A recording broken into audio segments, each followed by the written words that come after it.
కాబట్టి పైన త్రిత్వం స్తుతి, తండ్రి, కుమార, పరిశుద్ధాత్మ దేవుని స్తుతించే పాట అందరూ కలిసి పాడుకుందాం. ఈ విధంగా పడుతున్న పుస్తకాల్లో పెద్ద పుస్తకాలు ప్రేక్షకులు, చూస్తున్న వారు, దేవుళ్ళు చేయని వారు, వింటున్న వారంతా కూడా వందనాలు తెలియజేస్తూ ఈ పాటను పాడుకుందాం.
కృపయు సమాధానం కలుగును గాక. మంచి ప్రార్థన చేస్తున్నాం. తీర్థ పండుగ అనగా తెల్లవచ్చండి, ప్రభు కొరకు పుట్టి ఉన్నాడు, రక్షకుడు తీర్చున్నాడు. అటువంటి కాలం పూర్తయి, ఇఫానే కాలం పూర్తయి, శ్రమల కాలం పూర్తయినది, పునరుద్ధానం పూర్తయినది, ఆరోపణమైన ప్రభు ఏకత్వ దేవుడు తండ్రి, కుమార, పరిశుద్ధాత్మ దేవుడు ఆరాధిద్దాం. 25 వారాలు ఆరాధిద్దాం. 25 వారాలు నేను ఉండాలి ప్రభా, 25 వారాలు సరిగ్గా ఉండాలి ప్రభా అని ప్రార్థన చేస్తున్నాం. పరిశుద్ధ నీకు స్తోత్రాలు, తండ్రి, కుమార, పరిశుద్ధాత్మనికి స్తోత్రాలు, త్రియేక దేవానికి స్తోత్రాలు. మమ్మల్ని సజీవులుగా ఉంచి ఈ తీర్థ పండుగ రోజు వరకు బ్రతికించే దేవానికి స్తోత్రాలు. నీ సన్నిధిలో ధ్యానం చేశాం. నిజంగా ప్రేమించే దేవుడు, చూచున్న దేవుడు, నడిపించే దేవుడు, మాతో నడిచే దేవానికి స్తోత్రం. తండ్రి, ఈ దినం ప్రభా అతో మాట్లాడండి. యేసునామం వేడుకొచ్చున్నాం తండ్రి, యేసునామం వేడుకొచ్చున్నాం తండ్రి. ఆమేన్. యేసునామం దయచేసుకుంటున్నాం.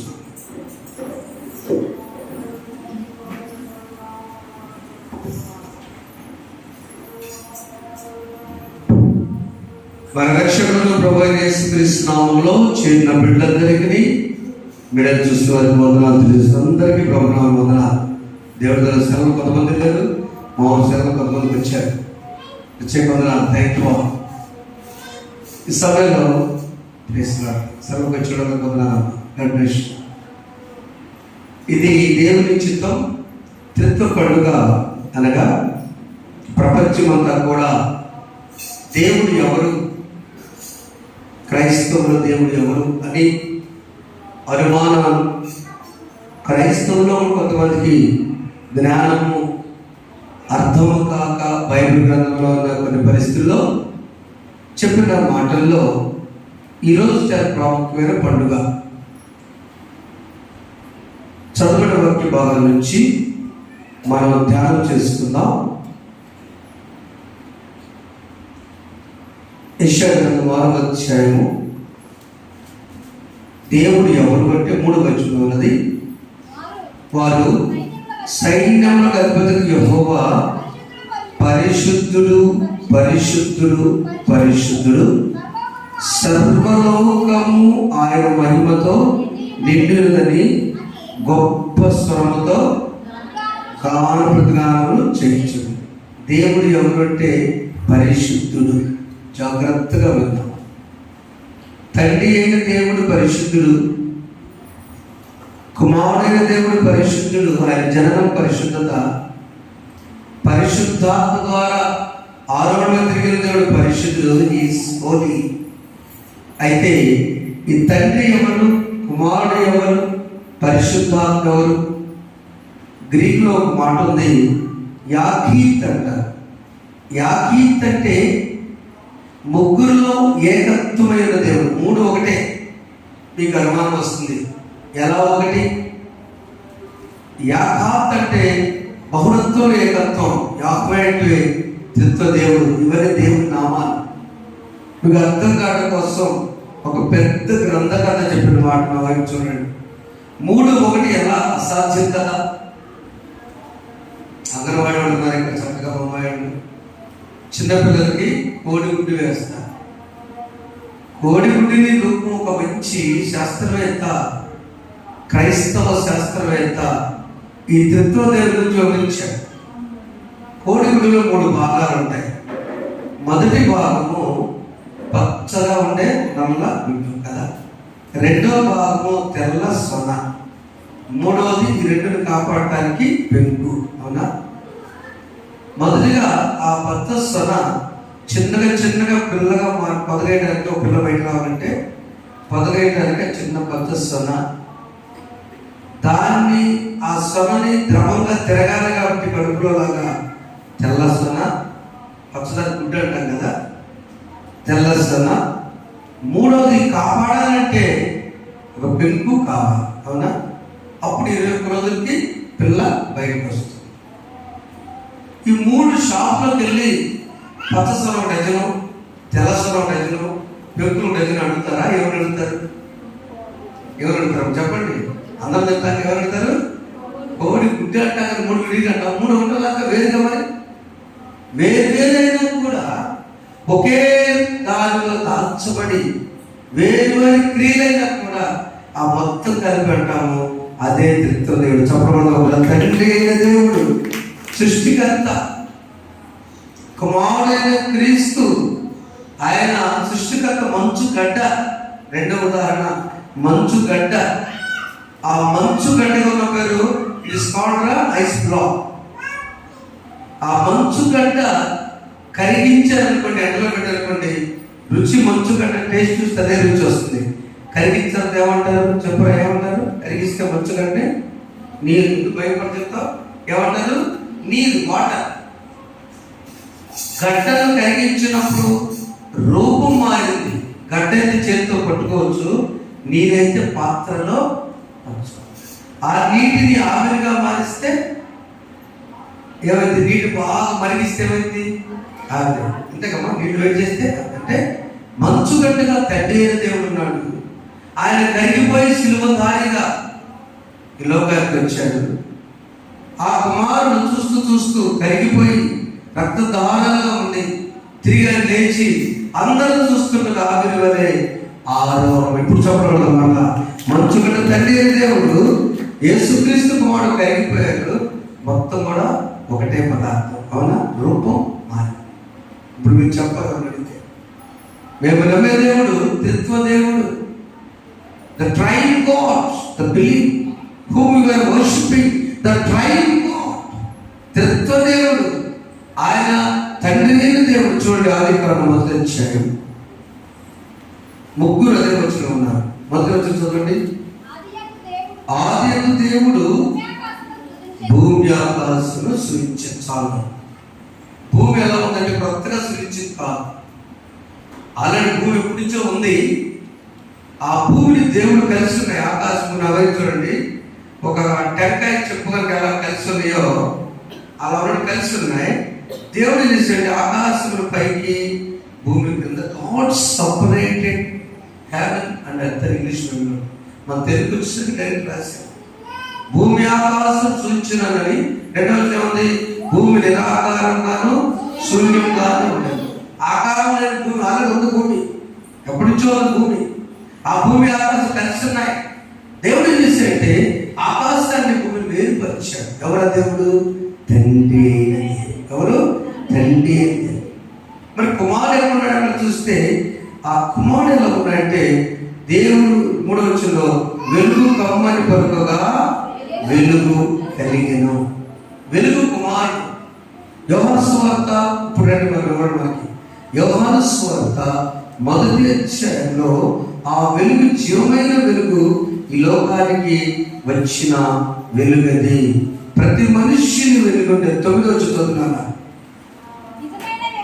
నిజమైన వెలుగు ఉండేను, అది లోకంలోకి వచ్చుచు ప్రతి మనిషిని వెలిగించుచున్నది. ఆయన లోకంలో ఉండేది, లోకం ఆయన మూలపోగలిగారు, కానీ లోకం ఆయనను ఆ వెలుగును తెలుసుకోలేకపోయారు. వెలుగు ఎవరు? యేసు క్రీస్తు. కొత్తగా వచ్చాడా యేసు క్రీస్తు? కాదు. కుమారుడు కొత్తగా వచ్చాడా? కాదు. కుమారుడు ఉన్నాడు. ఎలా ఉన్నాడు? వెలుగుగా జాగ్రత్తగా. I'm the light of the world. నేను లోకమునకు వెలుగై. ఆ వెలుగు ఎక్కడ ఉంది? క్రియేషన్లో. మన సృష్టికి ముందే ఉంది. ఆ తండ్రి దేవుడు పరిశుద్ధుడు, సృష్టికర్త. కుమారుడు వెలుగైనాడు. మరి ఆత్మదేవుడు ఎప్పుడు వచ్చాడు? పెంతెకొస్తు పండుగ దినాన వచ్చాడా? పెంతెకొస్తు పండుగ దినాన 120 మంది మేడగది మీద ఉంటే అప్పుడు పరిశుద్ధాత్మ దిగి వచ్చి మన ఆత్మ కొత్తగా రాదు. ఆత్మైన దేవుడు అదే ఆదికాండం 1వ అధ్యాయంలో 1వ వచనం మనం 2వ వచనం చదివితే భూమి నిరాకారము శూన్యంగా ఉండెను, చీకటి అగాధపైన అందరూ చదువుతాం కళ్ళు ఉండెను, దేవుని ఆత్మ జలముపైన. అంటే ఆత్మదేవుడు కొత్తగా ఉన్నాడా? ఇప్పుడు చెప్పండి. తండ్రి కుమార పరిశుద్ధాత్మ మిళితమైన దేవుడు. ఆత్మ అల్లాడుచుండెను. చాలాసార్లు చెప్పాను, మరలా చెప్తున్నాను. కాలి నడక కూడా రాకుండా ఉయ్యలలో ఉండి ఏడ్చే పిల్లవాడు పాలైనప్పుడు వేసే కేకలే అల్లాడటం. పెద్దలు ఏమంటారు? కేకలు. అసలు పిల్లవాడు అల్లాడుతున్నాడు. వెళ్ళమని. మరి దేవుని ఆత్మ అల్లాడటమే. The rolling, the spirit of God is rolling. ఎందుకు ఆ మాట? ఎందుకు ఏడవాల్సి వచ్చింది? సృష్టికర్త ఏడవాల్సి వచ్చింది. సృష్టికర్తలో ఉన్న ఆత్మ ఏడవలసి వచ్చింది. కారణం ఏంటంటే ఒక సృష్టి ఉన్నది ఈ భూలోకానికి ముందు. ఆ సృష్టిలో ఎవరు ఉన్నారంటే పరిశుద్ధులు. పరిశుద్ధత మన చదువులు చూసారా? అయితే దేవదూతలు ఉన్నాయి. దేవదూతల సృష్టి. ఇక అక్కడ పాపము లేదు. పరిశుద్ధులు. స్తుతి గానాలు పాడటం. ఊహాగాన లోకం, ఓ బ్రహ్మాండముల లోకం. మానవులు కాదండి, దేవదూతలే. ఆ దేవదూతల మధ్య ఒక చక్కని స్తుతిగానంతో ప్రశాంత మధ్య పాపం మొదలైంది. ఊహలకందని లోకములో ఉన్నత సింహాసనమందు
ఈరోజు ప్రతి దేవుని గురించి మనం వివరించుకుని వెళ్దాం. అయితే కొన్ని పుస్తకాలు చేస్తాయి. మిఖాయేలేమో దేవదూత, ఆర్మీ లీడర్. గబ్రియల్ ఏమో కమ్యూనికేషన్ డిపార్ట్మెంట్, వార్తలు మోసుకెళ్ళే దూత. కానీ లూసిఫర్ ప్రధాన దూత. ఆయన అనిపించింది దేవుడికి అన్నీ నేనే చేస్తున్నాగా. ఏ ముఖ్యమంత్రి గారు ఫోన్లో ఉండవు, వాళ్ళు కనిపిస్తారు. ప్రధానమంత్రికి అసలు ఆంధ్ర వాళ్ళ ముఖ్యమంత్రి మాట్లాడతారు సార్ అంటే మోడీ గారు లేదా వాళ్ళకి నంబర్ రాసుకోవడం కూడా మొత్తం ఆలోచిస్తుంది. ఐఏఎస్ అయితే దేవుడికి కూడా లూసిఫర్ అంత చూసుకుంటూ ప్రధాన దూతగా ఉంటే అప్పుడు అనిపించింది అన్ని నేనే చేస్తున్నాను, దేవుని అయితే బాగుంటుంది. ఎవరు అనుకుంది? లూసిఫర్. ఎవరుకున్నాడు? అన్ని నేనే చేస్తున్నాను, అన్ని చేసిన దేవుడుగా కాదు, నేనైతే బాగుంటుంది. వెంటనే పాతాళంలోకి. ఎంతమంది? అప్పటికే లూసిఫర్ 3వ వంతు పార్టీ కట్టి 3 కోటి దేవత, అంటే కోట్ల దేవతల్లో 3వ వంతు కాబట్టి 3 కోటి దేవతలు ఒక్కటైనారు పాతాళంలో పడతాయి. అయ్యో నా దేవదూతలు పాతాళంలో ఉన్నారని దేవుని ఆత్మ అల్లా చెప్పడం ఒకసారి. అంటే దేవుని సృష్టిలో పరిశుద్ధత కొడుతున్న దేవదూత పాతాళంలో దేవుడు చేసింది ఆయనే, అల్లాడింది ఆయన. మానవుడు మరల మంచోడని మీటింగ్ వేసుకొని దేవుడు ఏం చేశాడంటే ఆదికాండం 26 దేవదూతలు అలా చేసింది కనుక ఇప్పుడు మానవుడు చేద్దాం. మానవుడు అట్లా చేయడని దేవుడు ఏం చేశాడంటే, దేవుడు అందరూ చదవండి, దేవుడు మన స్వరూపమందు మన పోలిక చొప్పున నరులను చేద్దాం. మన స్వరూపం ఏంటి? సోదరి ప్రేమ గురించి బాగా చెప్పాడు. ప్రేమించే దేవుడు, చూచే దేవుడు, నడిపించే దేవుడు, నడిచే దేవుడు. 2వ భాగంలో క్షమించే దేవుడు కూడా ఆయన. దేవుని మనస్సు క్షమించడం, ప్రేమించడం. ఇది మానవుడు పాపం చేయడం. ఆయన పరిశుద్ధుడు. అవునండి, జాగ్రత్తరండి. దేవుడు పాపం చేస్తాడా? పరిశుద్ధుడు.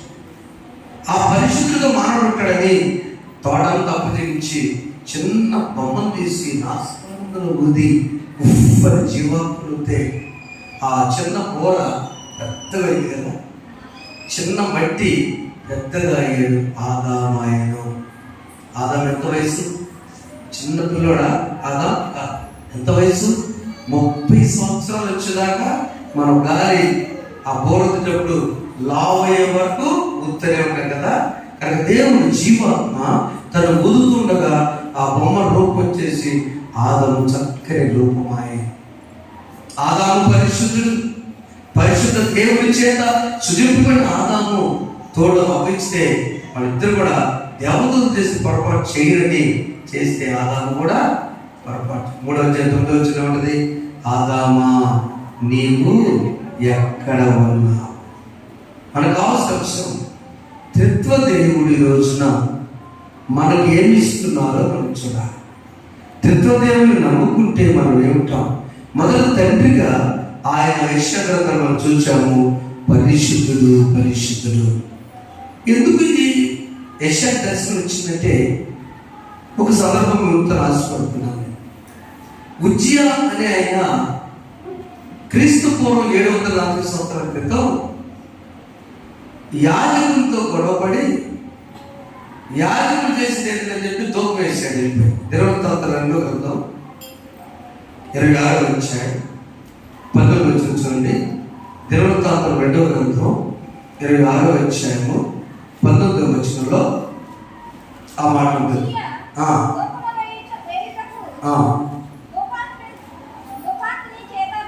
ధూపార్తుని చేత పట్టుకొని యాజకుల కోపం చూపెను.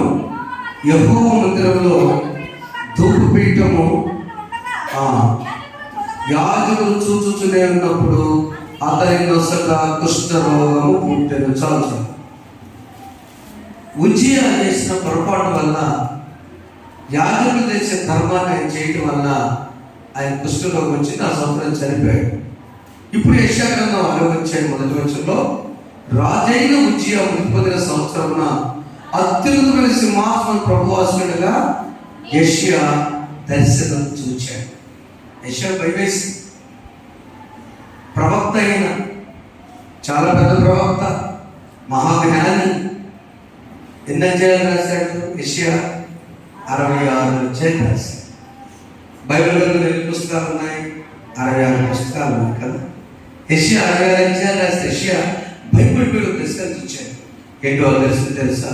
అయ్యో, ప్రతివాడు 2 రెక్కలతో ముఖం కప్పుకున్నాడు, ఈయన వచ్చాడు. అప్పుడు యెషయా భయపడి అంటున్నాడు, అయ్యో వచ్చి నేను పవిత్రమైన పెదవులు గలవాడను, అపవిత్రమైన పెదవులు జన్మించేవాడను, నేను నశించితిని, నేను కన్నులారా చూచుకుంటున్నాడు దేవుణ్ణి. యెషయా కన్ఫెషన్ చేసుకున్నాడు, ఒప్పుకున్నాడు, నేను పాపిని. అంత ప్రవక్త అంటున్నాడు, నేను పాపిని. మరి పాపిని అయితే ఏం చేయాలన్నాడు? ముందు నా పెదవులు కాల్చాలి. ఈ పెదవులు ఎక్కడి నుంచి వస్తే తెలుసా? చూడండి, ఆ నిప్పు తీసుకుని ఆ నిప్పు తీసుకుని వచ్చేసి ఆ పెదవులను కాలుస్తుంది. కారుతో ఆలోచించమన్నాము. అప్పుడు ఆ శరాపులో ఒకడు తాను పలిపేట నుండి కారుతో తీసిన నిప్పులు చేత పెట్టుకుని నా ఎదురు ఎగిరి వచ్చి దాన్ని తగిలించి, చదవండి, ఇది నీ పెదవులకు తగిలిన కనుక నీ పాపములకు ప్రాయశ్చిత్తమాయను, నీ దోషము తొలగిపోయింది. దేవుని స్తోత్రం, హల్లెలూయా. ఇక్కడ ఉన్నటువంటి కెరూబుకు రెక్కలు ఉన్నాయి.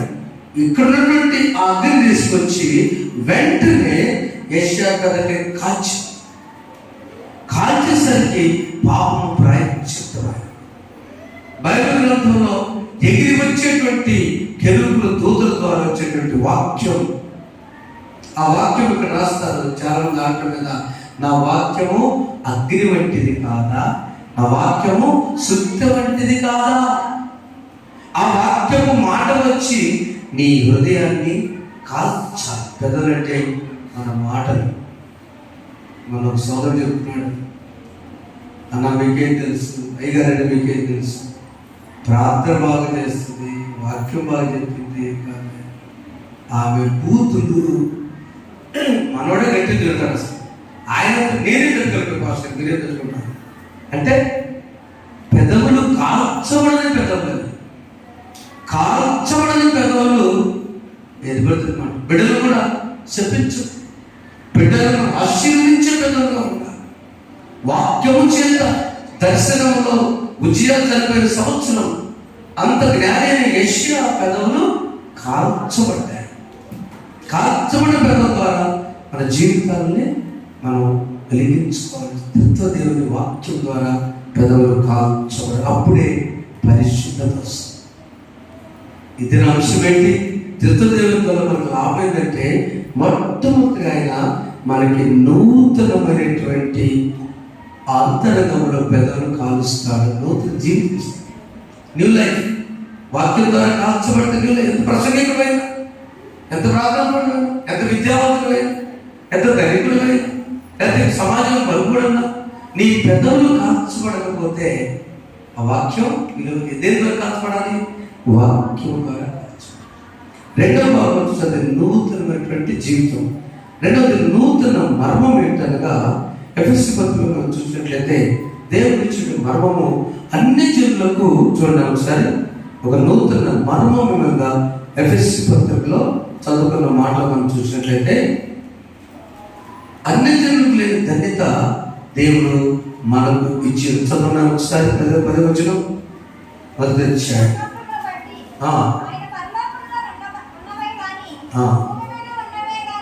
ఓకే, సమస్తమును క్రీస్తునందు ఏకముగా సమకూర్చొని తనలో తాను నిర్ణయించుకొని. ఇది ఈ మర్మము ఇంతకు ముందు మనకు లేదు. 9వ వచనంలో ఆయన దయాసంకల్పం చొప్పున తన చిత్తం గురించిన మర్మమును మనకు తెలియజేసి మనకు సంపూర్ణమైన జ్ఞానం ఇచ్చేటకు ఆయన ఆ కృపను మనల్ని విస్తరింపజేసి. What is the secret? ఏంటి మర్మం? మనం అన్ని చెప్తుంది, మనం చెప్తుంది కరెక్టే. ఈ దేశంలో హిందూ దేశం, అవునండి, హిందువులు. కానీ అన్ని దేవతలను పూజిస్తున్న మీరు, తెలిసి తెలుగున్నటువంటి మీకు స్వార్థ వచ్చింది, మనకు వచ్చింది. ఈ స్వార్థను మేము ప్రకటించడానికి మీరు వెళ్ళండి అయ్యా. మత్తయి సువార్త 20 ఏం చెప్పాడు అనుకోండి, మీరు సర్వలోకం కండి, సర్వ సృష్టికి స్వార్థ ప్రకటించండి, సమస్త జనులను నాకు శిష్యులుగా చేయండి. శిష్యులు చెప్పారు, ప్రభువే చెప్పారు ఈ మాట. అయ్యో, మనకు వచ్చిన మరణం ఏంటంటే అన్ని జనులను, నాడు అన్ని జనులను, నేడు క్రైస్తవుల. చెప్పకుండా గట్టి చెప్పడం, దేవుని బిడ్డలం మనం. మనకి ఇది మరణం ఇచ్చాడు దేవుడు. ఎవరండి? ఏంటి మరణం? మన పూర్వము అన్యులు, ఇప్పుడు క్రీస్తులో కడగబడిన బిడ్డలు. ఎస్సీ బీసీ పెట్టుకుంటే మాట అదే ఉన్నాను, అది పెద్ద గొప్పగా మన జాబ్స్ కోసం. కానీ హృదయంలో మాత్రము క్రీస్తుని నడిచే బిడ్డలు మనం.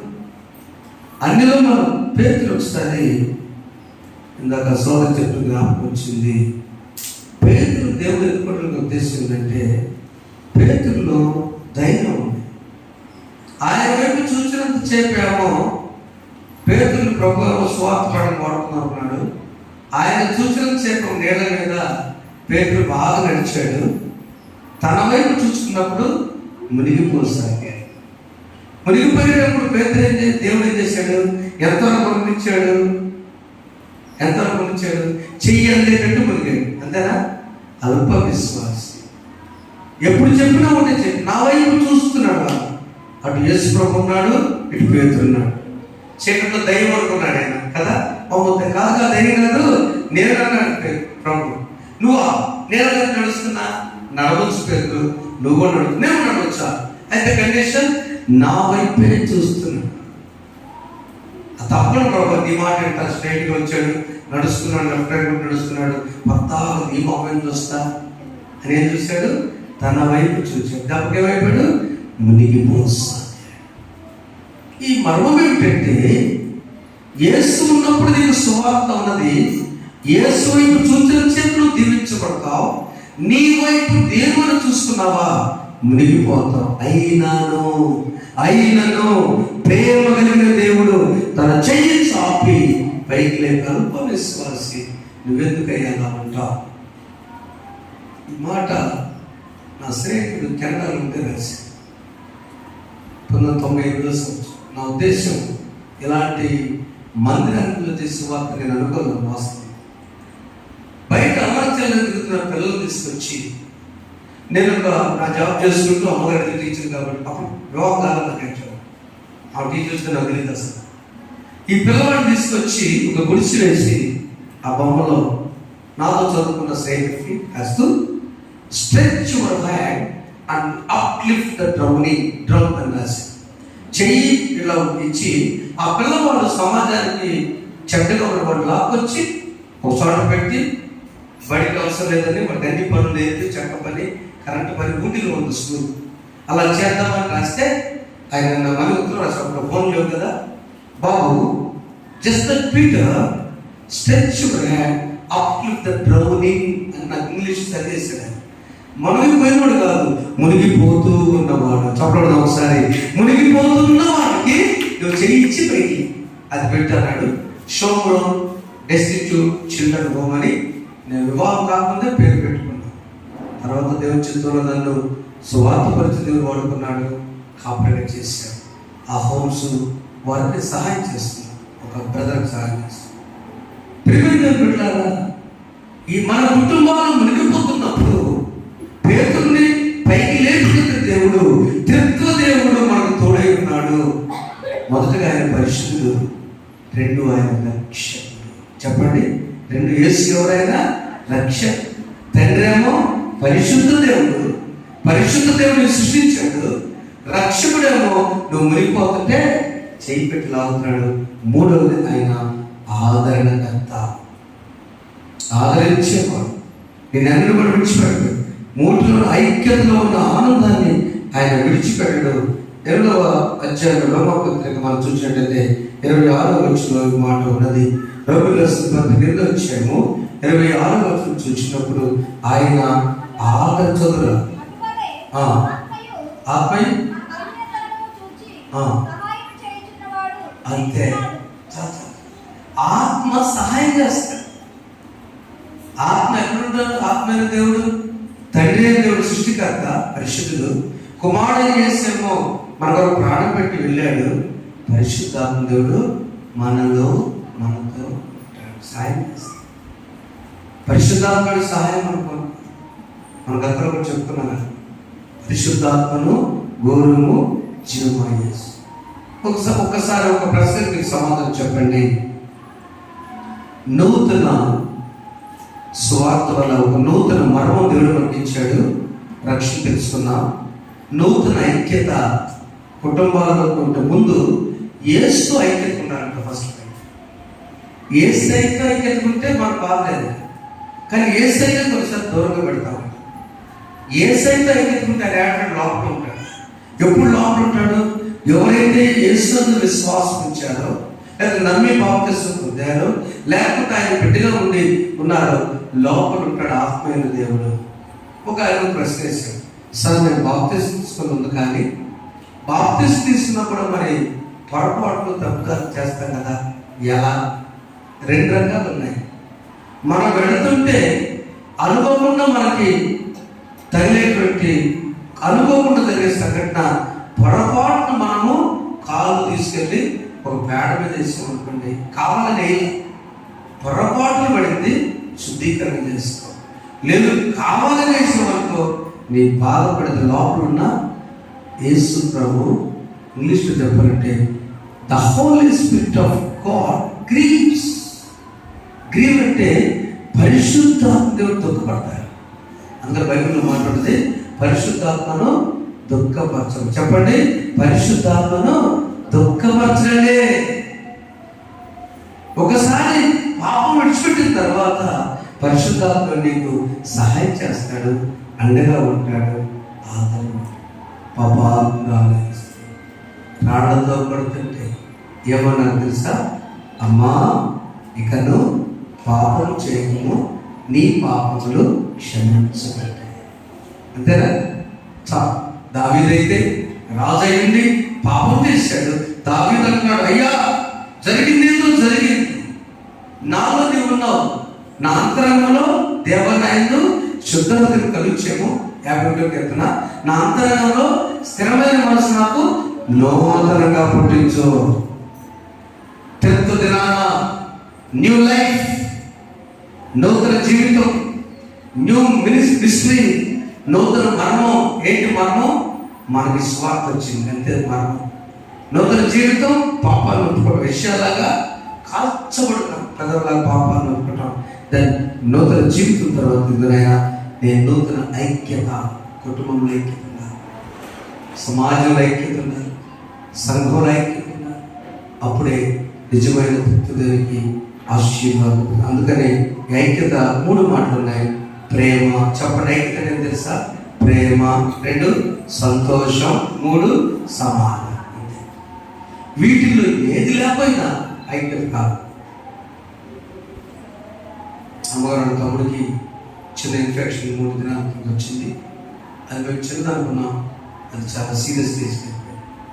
ప్రార్థించండి, నేను అందరూ చెప్పలేదు, ఎవరికి చెప్పలేదు. ఓకే, నేను ఒకటే చెప్పించాను.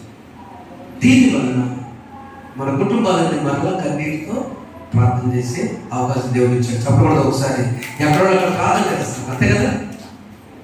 ఫంక్షన్ జరిగింది, పాస్టర్ గారు, ఇంకో పాస్టర్ గారు, తమ్ముడు పాస్టర్ గారు ఉండమ్మా, ఆయనకి దాడలు పుట్టారు, తర్వాత మొక్కలు పుట్టాడు. మొక్కలు పుట్టిన తర్వాత అన్నప్రాస చేశారు. అన్నప్రాస రోజున ఫంక్షన్ ఎట్లా చేయాలి, భోజనాలు ఎట్లా పెట్టాలని తిరుగుతున్నారు. నేనే భోజనం టైంలో పెట్టాలి సంకలేసుకొని నేను తిరుగుతున్నా. మొక్కలు పట్టుకుని మామూలు చేసుకుంటాను. ప్రభా రేపు మంచి వాతావరణం కాదు, ఆ ప్రార్థన కాదు.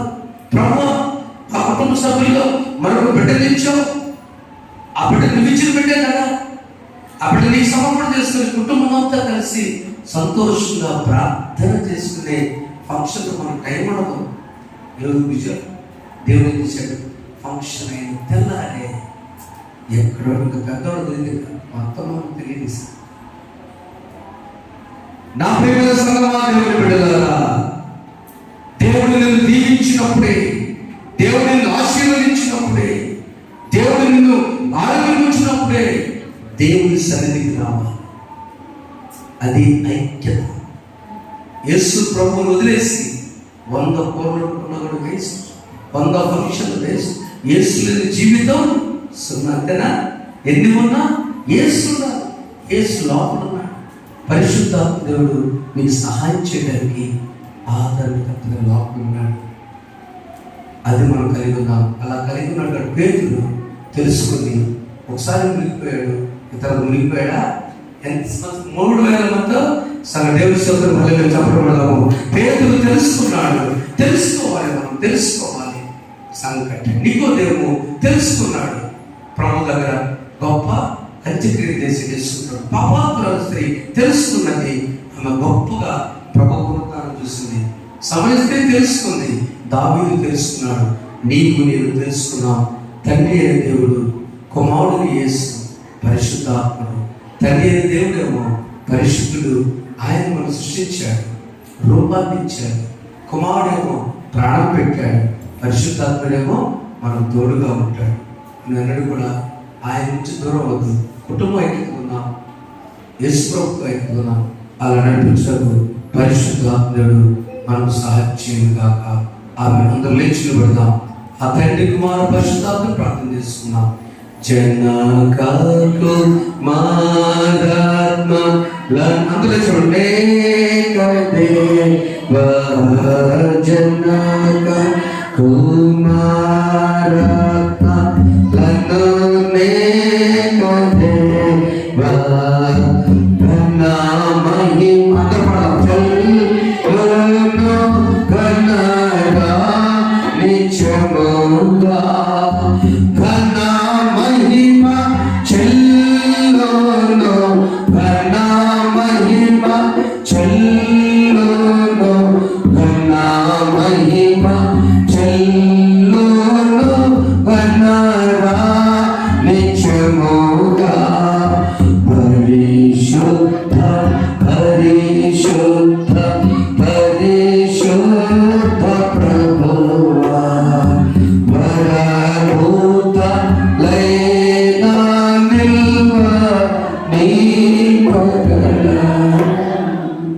తండ్రి కుమార పరిశుద్ధాత్మలో ఉంది ఐక్యత, ప్రేమ, సంతోషం, సమాధానం.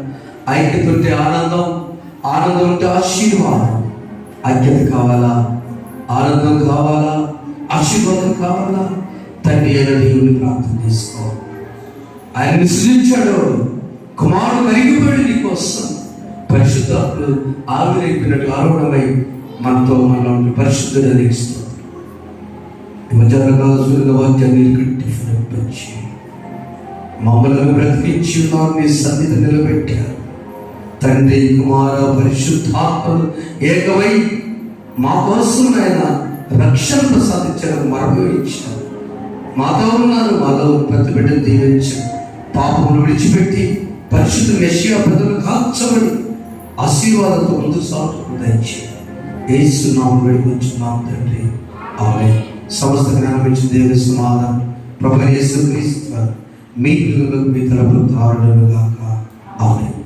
దేవా నాయకు శుద్ధ హృదయము కలుగజేయుము నాయకు రంగములో స్థిరమైన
దయచేసి కూర్చోండి. గాడ్విష్లో దేవుని కొరకు 20 ఆదివారాలు ఎంతో ఆధార పాల్గొనండి. ఆశీర్వాదం ప్లీజ్. వాళ్ళే కదా ఈరోజు 20 ఆదివారాలు దేవుని